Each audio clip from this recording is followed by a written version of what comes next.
I was having a fun conversation this weekend about my success getting a tent to fit back in its tent bag, which is not normally my thing. Usually I am the guy who looks at the mess of a tent and says, oh my gosh, how does this thing fit back in the bag? And after I did that, and I posted a comment about it to Facebook, that began a conversation, and somebody said, well, do you know how to fold a fitted sheet? And I said, well, why yes, of course I do.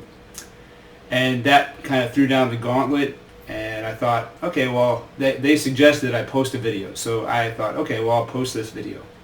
Anyway, I know a lot of people who get to the end of their laundry, they save the fitted sheet until last, and they're like, oh, just toss it, do whatever.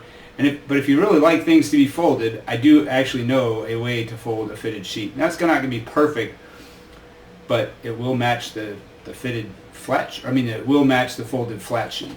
Anyway, I'm going to go ahead and show you because there's no better words than just actually doing the thing. All right, so you start out rather with this mess, right? It really doesn't matter whether you start out with all the seams facing out or all the seams facing in. I try and get the thing started so that all the seams are facing the same direction. So right now, all my seams are facing the same direction, and the fitted portion of the sheet, the elastic, is sort of all in the center.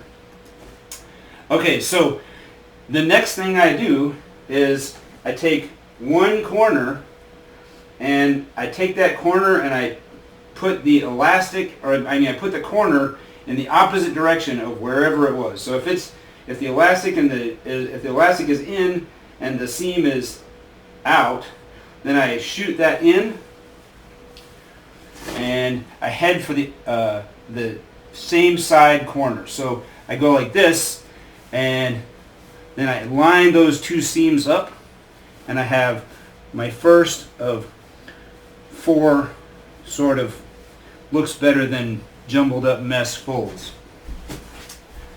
Okay, so then I head to the other corner, and I do the exact same thing. So I get that seam, I get the corner of that seam, and I head down here, and I shoot down here for the other corner. And now, if I really want it to look good, I straighten it up a little bit.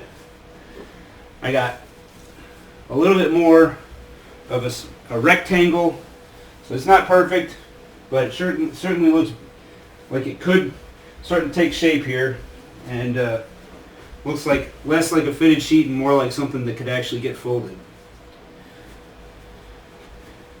Of course, I do this a lot faster when I'm doing this by myself, and I'm not all that worried about whether or not they are exactly the same when I fold them and put them in the shelf. All right, so you repeat step 1 and 2 again here. You just find that corner wherever it is, in, out, doesn't matter, and then you shoot for the other corner and do the same thing over here. Of course, I'm probably blocking my own video, but basically I shoot over here, and now I have all 4 corners lined up in one corner. And I have something that looks more like a square than the original blob of mess that I had before. Now you can sort of improve on it from here, just tucking the corners or tucking the flaps in so that you have something that looks more like a square.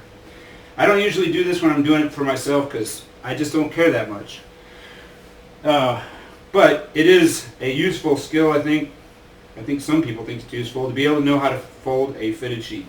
Anyway, from here, you just fold over once, and now you have a long rectangle. You fold over twice, and now, hey, look at that. You have a square again that's approximately the size of that flat sheet. Anyway, I'm going to load this to YouTube, and anybody who sees it is probably seeing it from a link that I'll put in LinkedIn and Facebook and that other thing. Anyway, Instagram. But if anybody wants to see this, check it out. You may have seen my workout videos. I'm not like an expert in any of this stuff. I'm just trying to help people get some good life skills. Thanks.